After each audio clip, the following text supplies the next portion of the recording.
তাহলে ইরাকের পরে সিরিয়া, তারপরে ইরান, এরপরে পাকিস্তান। ঐক্য এবং শান্তির জন্য পৃথিবীতে বহু চেষ্টা করা হয়েছে, কিন্তু ঐক্য হয়নি। তাহসাবুহুম জামিআন ওয়া কুলুবুহুম শাত্তা। দেখা যায় এরা সব ইউনাইটেড, কিন্তু তাদের কলিজা একজন থেকে আরেকজনের কলিজা যোজন যোজন দূরে। মানুষের শান্তির জন্য মানুষেরা অনেক চেষ্টা করেছে, ন্যাটো করেছে, আসিয়ান করেছে, সার্ক করেছে, এরপরে ইউনাইটেড নেশনস অর্গানাইজেশন করেছে, লিগ অব নেশনস করেছে। পৃথিবীর মানুষের শান্তি আসছে বলেন? আসতে কইলেন কেন? শান্তি আসছে? আসে না। পৃথিবীতে যুদ্ধ হলো, প্রথম বিশ্বযুদ্ধ, আর যাতে যুদ্ধ না হয় সেই জন্য লিগ অব নেশনস তৈরি হলো। প্রথম বিশ্বযুদ্ধে বহু লোক মারা গেল, আর যাতে যুদ্ধ না হয় লিগ অব নেশনস তৈরি হলো। এরপরে 1935 সনে যুদ্ধ শুরু হলো, সেকেন্ড গ্রেট ওয়ার চলল।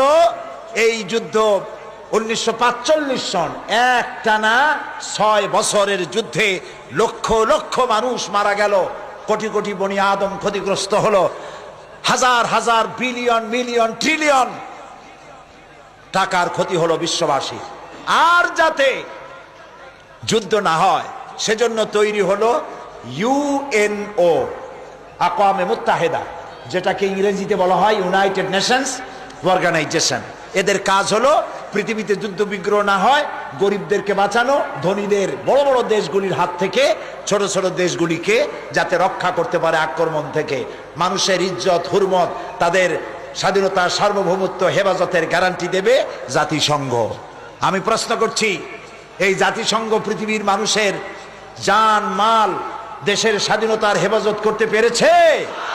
পারে নাই। বরং জাতিসংঘের ফতোয়া নিয়া বড় বড় মোড়লেরা তারা পৃথিবীর মুসলমানদের স্বাধীন রাষ্ট্রগুলিকে তস নস করে দিচ্ছে। ওরা আমাদেরকে মৌলবাদী আর সন্ত্রাসী বলতেছে, সভ্যতা শিখাতে চায় আমাদেরকে। বেটারা, তোমরা হলে সন্ত্রাসী, তোমরা আমাদেরকে সভ্যতা শিখাও। সভ্যতা শেখার জন্য আজকের আমেরিকা এবং ব্রিটেনকে ইসলামের দরওয়াজায় ভিক্ষুকের মতো দাঁড়ায় থাকতে হবে।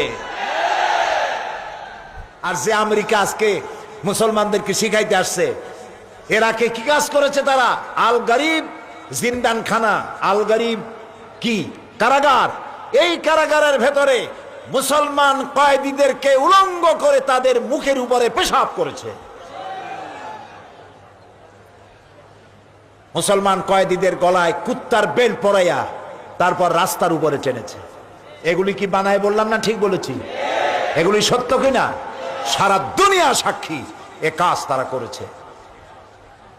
মুসলমানদেরকে আজকে চুপ করে বসে থাকতে হবে না, মুসলমানদেরকে ঐক্যবদ্ধ হতে হবে এবং বিশ্ব বিবেককে আবার জাগ্রত হতে হবে। এই পশু শক্তির বিরুদ্ধে ইরাকের উপর থেকে দখলদার সৈন্য তাদেরকে উঠায় দেওয়ার জন্য সারা দুনিয়ার মানুষের চাপ সৃষ্টি করা এখনই প্রয়োজন।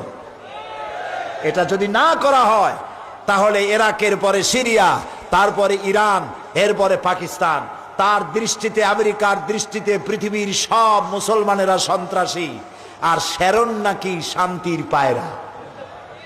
শ্যারনরে চিনছেন? শ্যারনকে ইসরায়েলের প্রধানমন্ত্রী। শ্যারন নাকি শান্তির পায়রা বলেছে কে? ওইটার নাম আমি নিলাম না।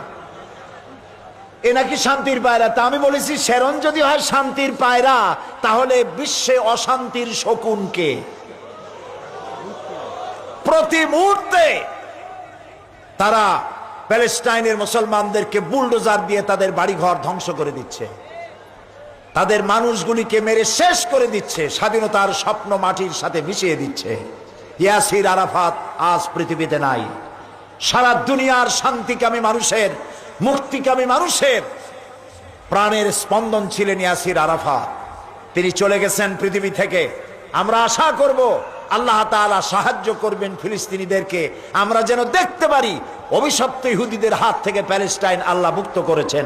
আল্লাহ তৌফিক দিন।